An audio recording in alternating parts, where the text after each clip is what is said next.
शुक्लांबरधरं विष्णुं शशिवर्णं चतुर्भुजं प्रसन्नवदनं ध्यायेत् सर्वविघ्नोपशान्तये अगजाननपद्मार्कं गजाननमहार्निशम् अनेकदन्तं भक्तानाम् एकदन्तम् उपास्महे। ओं गं गणपतये नमः। ओं శ్రీమాత్రే నమః। ఓం శ్రీ గురుభ్యో నమః। మా ఆది ఆస్ట్రాలజీని చూస్తున్నటువంటి మీ అందరికీ కూడా పేరు పేరున నా హృదయపూర్వక నమస్కారాలు. నా పేరు వాడ్రేవు ఆదినారాయణరావు శర్మ. నా నంబర్ 7075389589 7075389589. మీరు మీ జాతకాలు తెలుసుకుంటే మీ date of birth, time of birth, place of birth ఇవన్నీ మన ఇప్పుడు చెప్పిన నెంబర్కి మీరు పంపించినా లేకపోతే కింద స్క్రోల్ అవుతున్న నెంబర్కి సేమ్ ఒకటేనండి పంపిస్తే చాలా మంచిది, మేము చూస్తూ ఉంటాం. అలాగే వాట్సాప్లో మెసేజ్లు పెట్టండి. ఇప్పుడు మనం 25 మే నుంచి 31 తారీఖు మే వరకు కూడా 12 రాశుల వారికి ఎలా ఉండబోతుందో తెలుసుకుందాం. మీనరాశి వారికి కష్టపడితే కానీ ఫలితం దక్కదంటారు కదా. శని శుక్రులు మీ రాశిలో ఉండడం వల్ల ఒక గ్రామానికి అంటే గ్రామానికి సంబంధించిన వ్యవహారాలు మీరు సక్సెస్ అవుతారండి. ఒక లీడర్షిప్ క్వాలిటీస్ ఉంటాయి. కష్టపడి మీరు ఉన్నతంగా రాణించడానికి మీరు కష్టపడతారు. మీ కష్టాన్ని మీరు నమ్ముకుంటారు తప్ప ఈ మిగతా వాళ్ళని మన జాతకాలను అంత పెద్దగా అంటే నమ్మండి, చూడండి. బట్ ఏంటంటే మీ కష్టంలోనే మీరు విజయం సాధిస్తారు. దాంట్లోనే సుఖం ఉంది అంటాం కదా. పైగా ఫైనాన్షియల్ స్టేటస్ కూడా బాగా పెరుగుతుందండి. ఏం భయపడాల్సిన అవసరం లేదు. పైగా మీ దగ్గర ప్రయాణాలు చేయడానికి ఎక్కువ మొగ్గు చూపుతూ ఉంటారు. బహుశా మీరు షార్ట్ జర్నీస్ చేసేస్తూ ఉంటారు. అంటే ఉద్యోగాలు ఇచ్చి వెళ్ళడము, లేకపోతే మీ తమ్ముళ్ళు కలవడం వెళ్ళడము, మీ కొత్త ఐడియాలు రావడము, వాహన యోగం కనుక్కోవడం జరుగుతుంది. అయినా గురుచంద్రుల కాంబినేషన్ చాలా బాగుంది. వల్ల ఏంటంటే గజకేసరి యోగం ఏర్పడి తల్లిగారికి బాగుండడము, తల్లిగారికి అదృష్టం పట్టడము, అలాగే మీ మ్యూజిక్లో బాగా డబ్బు సంపాదించడము, 29, 30 తారీఖులో మీకు అవకాశాలు రావడము, పైగా గురుడి ప్రభావం వలన ద్వితీయ 4th భావంలో భూములు, వాహనాలు, గృహాలు, సౌఖ్యం కలగడము, అంతేకాకుండా రైతులకి బాగా డబ్బు సంపాదించడం జరుగుతుందండి. పుత్రిక జరగడం కలుగుతుంది. గజకేసరి కాకుండా గజకేసరి యోగం అద్భుతంగా ఉందనుకోండి. చంద్రమంగళ యోగం కూడా మీకు ఉంది. గజకేసరి యోగము, చంద్రమంగళ యోగము ఈ రెండు కూడా సంప్రాప్తించబోతున్నాయి. చాలా అద్భుతంగా ఉందండి. మీ పుత్రికా యోగాలు బాగున్నాయి. స్టాక్ మార్కెట్లో బాగా రాణిస్తారు. కళారంగంలో అభిరుచి చాలా అద్భుతంగా రాణిస్తారు. మీకు కేతువు ఉంటాడు కదా ఆరంభంలో, ఆయన మీకు అన్ని రంగాల్లో ముందంజలో ఉండేది చేస్తుంటాడండి. శత్రువుల వలన భయం లేకుండా, రోగాల వలన అసలు భయం లేకుండా, ఎప్పుడు ఆనందంగా, అదృష్టవంతుడిగా, తృప్తిగా ఉంటూ కాంపిటీషన్ ఎగ్జామ్స్లో విజయం సాధిస్తూ విదేశాలు వెళ్ళడానికి స్టాంపింగ్ అవుతూ ఉంటారు మీరు. కాకపోతే అంటే భార్యాభర్తల యొక్క అనురాగ దాంపత్య జీవితం కానీ, అనురాగం కానీ, ఆప్యాయతలు కానీ, ప్రేమ కానీ తగ్గుతూ ఉంటుంది. కొంతమంది సందర్భాల్లో పెళ్లి సంబంధాలు దగ్గరకు వచ్చి ఆగిపోతుంటాయి. కానీ అష్టమ భావానికి వెరీ స్ట్రాంగ్గా ఉందండి. ఎందుకంటే గురుదృష్టి వల్ల మీకు దీర్ఘాయుర్దాయం అంటే అనారోగ్య సమస్యలు ఉండవు అంటాం కదా, ఉండవు. తలవంతరంకి వచ్చే ఆదాయము, సేవకాజనము ఇవన్నీ కూడా బాగున్నాయండి. భాగ్యస్థానం కూడా మీకు అద్భుతంగా ఉంది. భాగ్యాధిపతి కూడా మీకు చాలా యోగాన్ని కలిగించేట్టుగా ఉన్నాడు. మీ రాశిలో ఉన్నాడు. మీకు చక్కగా ఉన్నతమైన విద్య రావడానికి ఉన్నత విద్య రీత్యా విదేశాలు వెళ్ళడానికి ఒక అవకాశాలు ఉన్నాయి. ఏదైనా 10th భావంకి గురుదృష్టి 10th హౌస్లా 10th హౌస్ చూసుకోవడం వల్ల వేదశాస్త్ర పండితులకి, ఆగమశాస్త్ర కవితులకి వీళ్ళకి బాగా రాణిస్తారండి. ఫైనాన్స్ రంగంలోనూ, ఎడ్యుకేషన్ సంస్థలోనూ, అలాగే బ్యాంకింగ్ రంగంలోనూ ఇటువంటి వాటిల్లో మీరు బాగా ఉన్నతంగా రాణించడానికి అవకాశాలు ఎక్కువ ఉన్నాయి.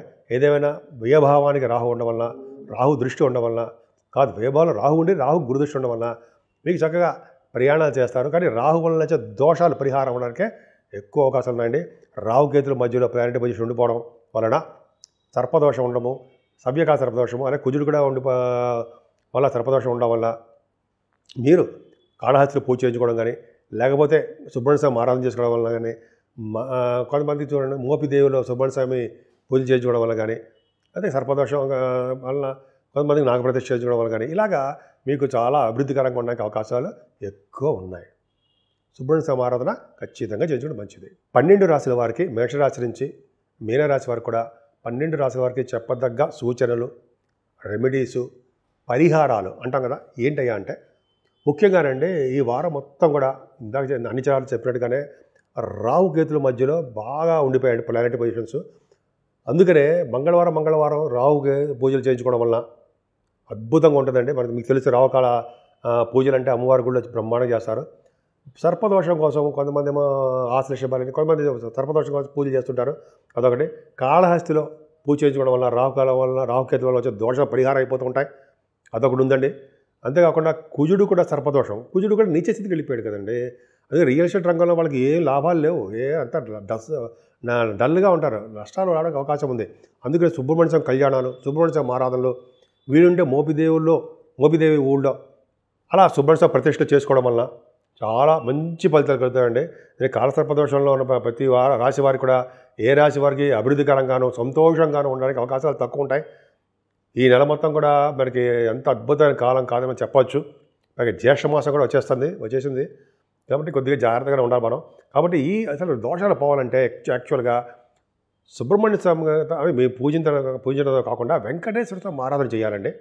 వెంకటేశ్వర స్వామి ఆరాధన చేసిన వాళ్ళకి, వెంకటేశ్వర స్వామి దగ్గర అఖండ దీపారాధన పెట్టిన వాళ్ళకి, వెంకటేశ్వర స్వామికి తులసి మాలతో పూజ చేసుకున్న వాళ్ళకి చక్కటి ఫలితాలు, అదృష్టం. 12 రాశుల వారికి, మేషరాశి నుంచి మీనరాశి వారికి కూడా 12 రాశుల వారికి చెప్పదగ్గ సూచనలు, రెమెడీసు, పరిహారాలు అంటాం కదా. ఏంటయ్యా అంటే ముఖ్యంగానండి ఈ వారం మొత్తం కూడా ఇందాక అన్ని చాలాలు చెప్పినట్టుగానే రాహు కేతుల మధ్యలో బాగా ఉండిపోయాడు ప్లానెటరీ పొజిషన్స్.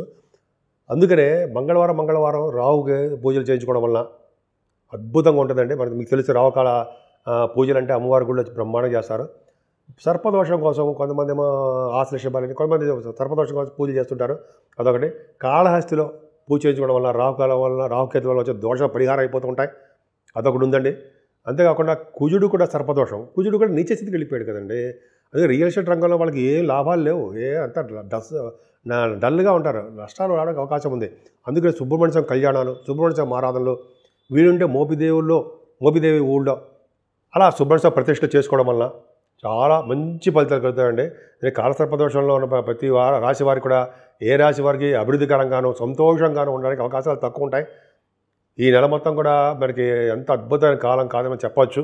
అలాగే జ్యేష్ఠ మాసం కూడా వచ్చేసింది కాబట్టి కొద్దిగా జాగ్రత్తగానే ఉండాలి మనం.